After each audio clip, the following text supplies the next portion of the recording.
So I think out of everything, this is probably the most shocking but also not shocking thing to come out of this entire situation. And it's the fact that Nick Rekieta was bad-mouthing Vic. Essentially, let me give you the quote verbatim, right? So Nick would trash Vic a lot. He trashed his sexuality and said it wasn't his fault. It was Vic's fault. Essentially talking about the case that Nick, you know, his friend, his bestie Ty Beard at the time, had lost for Vic. Now Nick was giving everybody, as including Vic, all these false promises and hope of, it's not even hope, man, it was just so unrealistic, but he was just feeding people that were naive and wanted to believe that Vic had a chance in this, and Nick just kind of fed Vic whatever, and that led people to believe that Nick was a grifter that didn't really care about this and didn't really care about Vic, ultimately. Now, when you put two and two together, it seems like, yeah, that is the case. And now that you have confirmation from a source that was inside the Rekietas, I mean, I think it's just quite telling that the first thing the addict alcoholic does when he comes back to the internet is address his grift to try to fix his image. Because I think one of the most damning things, other than Nick putting his kids in danger, other than Nick being a junkie, other than Nick LARPing around pretending to be a good Christian man, other than all of that, I think the one thing that I think Nick does not want to lose is the grift that put him on the map. And that was him pretending to give a damn about Vic Mignogna. Because it was very obvious and you could see little bits and instances where you could tell, yeah, Nick doesn't care about Vic. Nick only wants his payday. There's a reason that whole meme of where's the GoFundMe money came from, you know? It was invented because of that. And it almost seemed like Nick just led Vic Mignogna to the slaughter in order to just fill his fucking bank account.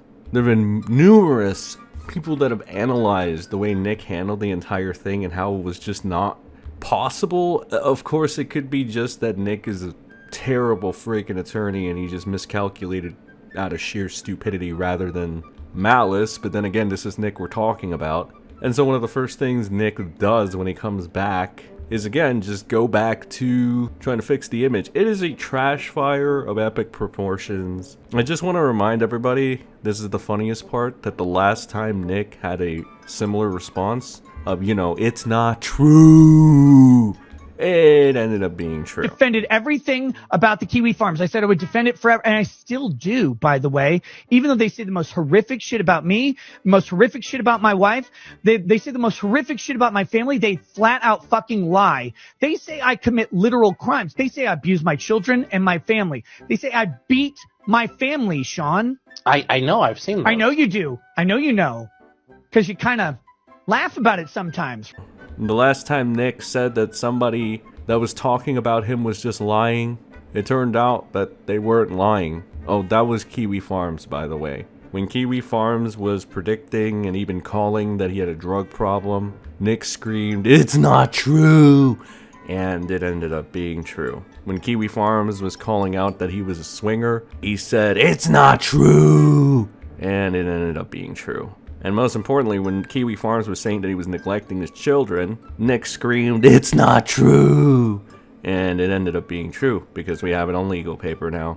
Those damn Kiwi Farms. Anyway, all in all, I think it's pretty slimy that Nick did this. Do I find it to be unexpected? Not really. Again, I was one of the people that were saying this, and it got a lot of people upsetty spaghetti. It's the usual, you're clout chasing, you're bitter, you're angry, you're lying.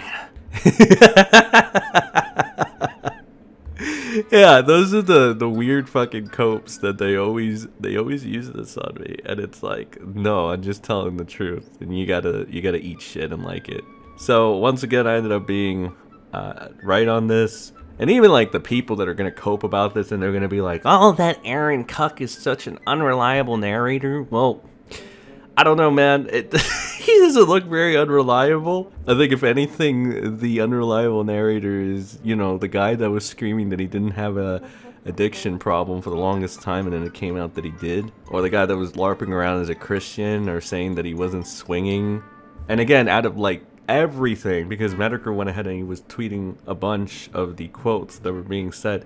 Out of everything, the one thing that Rekieta wanted to address was, funny enough, coincidentally, the shit that put him on the map for grift. So again, it's kind of interesting. Just some food for thought. And also the food for thought to leave it off on is the last time Nick Rekieta screamed, "It's not true." It ended up being true, baby. All right.